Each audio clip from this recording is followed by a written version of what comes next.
નમસ્કાર મિત્રો, સ્વાગત છે ફરીવાર અમારી ગુજરાતી ન્યૂઝ યુટ્યુબ ચેનલમાં। હાલ અમારા મિત્રો ભૂપેન્દ્ર પટેલ મહાકુંભના મેળામાં જઈ રહ્યા છે। જી હા મિત્રો, મહાકુંભના ઉત્તર પ્રદેશના પ્રયાગરાજ મહાકુંભ આયોજન ચાલી રહ્યું છે। પ્રયાગરાજમાં ગંગા, યમુના અને સરેરાશ જેવા ઘણા નદીઓ, સરસ્વતી જેવી નદીઓ આવી રહી છે।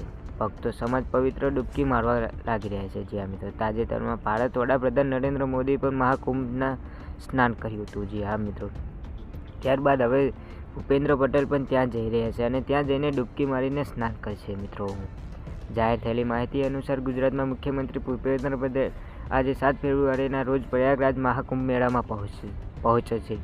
સીએમ ભૂપેન્દ્ર પટેલે આજે શુક્રવારે સવારે 9:30 વાગે એટલે પ્રયાગરાજ બડે હનુમાનજી મંદિરે પહોંચશે અને તેની મુલાકાત લેશે। મિત્રો, આ પછી તેઓ બપોરે 12:30 વાગે ત્રિવેણી સંગમ પહોંચશે અને મહાકુંભ પવિત્ર સ્નાન કરશે। મિત્રો, ન્યૂઝની સતત અપડેટ મેળવવા માટે કૃપા કરીને અમારી ચેનલને સબસ્ક્રાઈબ કરી દેજો।